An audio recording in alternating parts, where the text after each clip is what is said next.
स्वागत है दोस्तों। आज के मुख्य समाचार में आज देश और दुनिया से कई अहम और बड़ी खबर आ रही है। बात करेंगे हर खबर पर विस्तार से।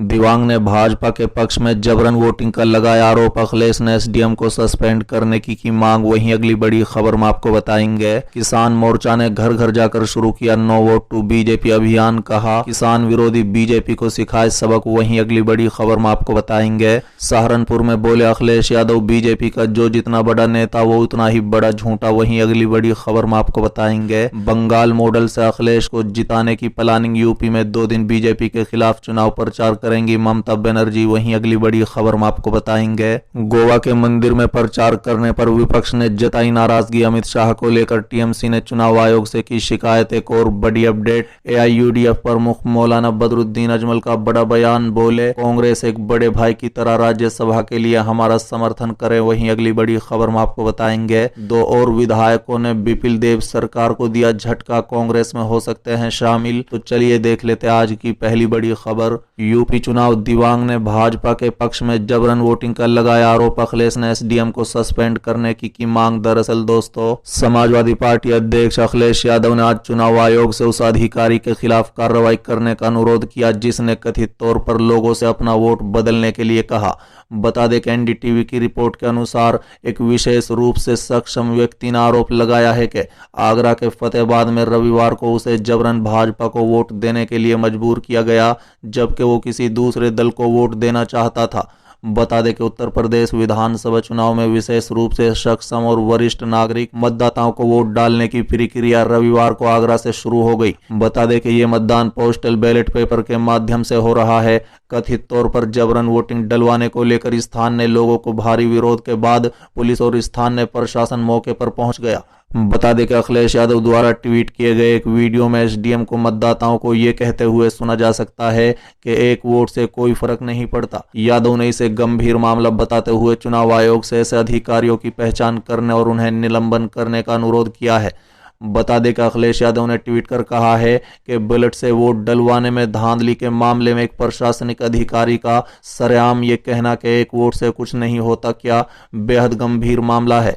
चुनाव आयोग से अपेक्षा है कि ऐसे अधिकारी को चिन्हित करके तुरंत सस्पेंड किया जाए। चलिए अगली खबर। किसान मोर्चा ने घर घर जाकर शुरू किया नो वोट टू बीजेपी अभियान। कहा किसान विरोधी बीजेपी को सिखाएंगे सबक। दरअसल दोस्तों किसानों की सर्वाधिकारी समिति संयुक्त किसान मोर्चा ने पश्चिम उत्तर प्रदेश के मेरठ और ग्रेटर नोएडा में बीजेपी के खिलाफ डेयर टू डेयर प्रचार शुरू कर दिया है। बता दें कि रविवार को शुरू हुए इस अभियान में मोर्चा के सदस्य घर घर जाकर लोगों को बीजेपी के खिलाफ वोट देने की अपील कर रहे हैं। बता दें कि दोनों शहरों में एसकेएम के हजारों कार्यकर्ता मैदान में उतरे हैं और लोगों को बीजेपी को वोट न देने के लिए समझा रहे हैं। बता दें कि कार्यकर्ता लोगों को पर्चे बांट रहे हैं जिसमें बीजेपी को वोट देने के कारण बताए गए हैं। दोनों ही शहरों में विधानसभा चुनाव के पहले चरण में 10 फरवरी को मतदान होना है। पहले चरण में पश्चिमी उत्तर प्रदेश के 11 जिलों की 58 विधानसभा सीटों पर वोट डाले जाएंगे। बता दें कि अभी कुछ दिन पहले ही संयुक्त किसान मोर्चा ने दिल्ली में प्रेस कॉन्फ्रेंस कर ऐलान किया था कि मोर्चा उत्तर प्रदेश के 9 शहरों में प्रेस कॉन्फ्रेंस करेगी और लोगों से बीजेपी के खिलाफ वोट देने की अपील करेगी। चलिए अगली खबर। सहारनपुर में अखिलेश यादव का बड़ा बयान। बोले बीजेपी का जो जितना बड़ा नेता वो उतना ही बड़ा झूठा। दरअसल दोस्तों सहारनपुर में पूर्व मुख्यमंत्री और समाजवादी पार्टी के मुखिया अखिलेश यादव ने बीजेपी को आड़े हाथों लिया और कहा है कि इस पार्टी में जो जितना बड़ा नेता है वो उतना ही बड़ा झूठा है। साथ ही बीजेपी पर तंज कसते हुए यह भी कहा है कि लखनऊ में पूर्व प्रधानमंत्री अटल बिहारी वाजपेयी के नाम से मेडिकल कॉलेज बनाने का वादा किया था लेकिन अब तक वो बन नहीं सका। बता दें कि अखिलेश यादव ने डिप्टी सीएम द्वारा किए गए तंज माफिया का सरदार अखिलेश कहने पर रिएक्शन दिया और कहा है कि कोई भी उनका और उनके अन्य नेताओं को आपराधिक रिकॉर्ड चेक कर सकता है, उससे साबित हो जाएगा कि माफियाओं का सरदार कौन है। अखिलेश यादव ने यह भी कहा है कि बीजेपी सरकार बता दे कि 2017 से अब तक उन्होंने बिजली उत्पादन की दिशा में कौन सा काम किया। उन्होंने कहा है कि 4.5 साल सत्ता सुख भोगने के बाद सहारनपुर में मां शंकुभरी देवी नाम से यूनिवर्सिटी बनाई जा रही है। है तो उसे पूरा कब करेंगे। उन्होंने पूरे विश्वास के साथ कहा है कि समाजवादी पार्टी सत्ता में आ रही है और यूनिवर्सिटी का आगे का निर्माण के साथ साथ और क्या क्या बेहतर हो सकता है वो सब करेंगे। चलिए अगली खबर, बंगाल मॉडल से अखिलेश को जिताने की प्लानिंग। यूपी में 2 दिन बीजेपी के खिलाफ चुनाव प्रचार करेंगी ममता। दरअसल दोस्तों, उत्तर प्रदेश विधानसभा चुनाव में पश्चिम बंगाल की सीएम ममता बनर्जी की एंट्री हो गई है। बता दें कि सपा अध्यक्ष अखिलेश यादव के बुलावे पर ममता बनर्जी लखनऊ पहुंची हैं। सीएम ममता 2 दिन तक यूपी में रहेंगी। जैसे ही बंगाल की सीएम के विमान ने लखनऊ लैंड किया तो सपा अध्यक्ष खुद उन्हें लेने एयरपोर्ट पहुंच गए। वहीं ममता दीदी ने भी साफ कर दिया है कि वो सीएम योगी को हराने और अखिलेश यादव को जिताने के लिए यूपी आई हैं। सपा एक बार फिर से बंगाल मॉडल को यूपी में दोहराने की कोशिश कर रही है। यही वजह है कि अखिलेश यादव ने ममता बनर्जी को यूपी दौरे पर बुलाया है। दरअसल बंगाल विधानसभा चुनाव के दौरान ममता बनर्जी ने बीजेपी को करारी शिकस्त दी थी, तो अब बंगाल मॉडल को अखिलेश अपने हक में इस्तेमाल करने की कोशिश में जुट गए हैं।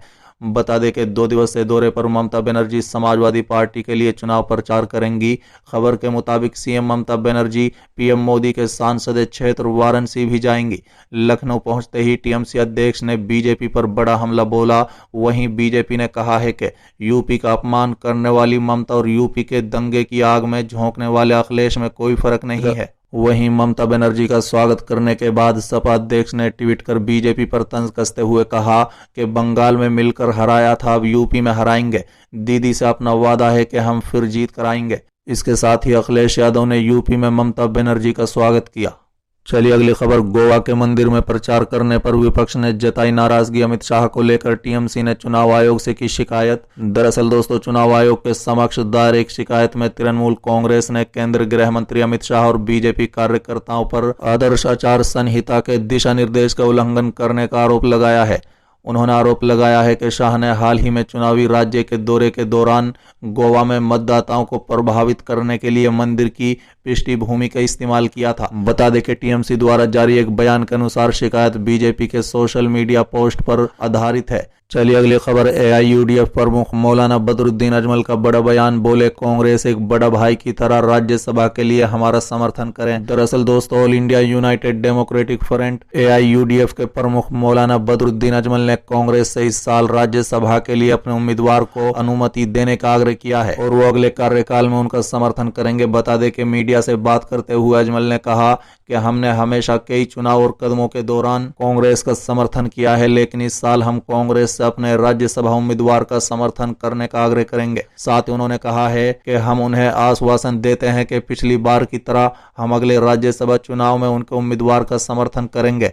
उन्होंने आगे कहा है कि कांग्रेस को बड़ा भाई होने के नाते एआईयूडीएफ का समर्थन करना चाहिए। हम एकजुट होकर भाजपा के खिलाफ खड़े होना चाहते हैं और उसके लिए हमें मिलकर काम करने की जरूरत है। साथ ही बदरुद्दीन अजमल ने यह आरोप लगाया है कि कांग्रेस में भाजपा के एजेंट हैं। चलिए अगली खबर, 2 विधायकों ने बीपीएल देव सरकार को दिया झटका, कांग्रेस में हो सकते हैं शामिल। दरअसल दोस्तों, सत्तारूढ़ भाजपा के 2 विधायकों सुदीप राय बर्मन और आशीष कुमार साहा ने सोमवार को विधानसभा और पार्टी से इस्तीफा दे दिया।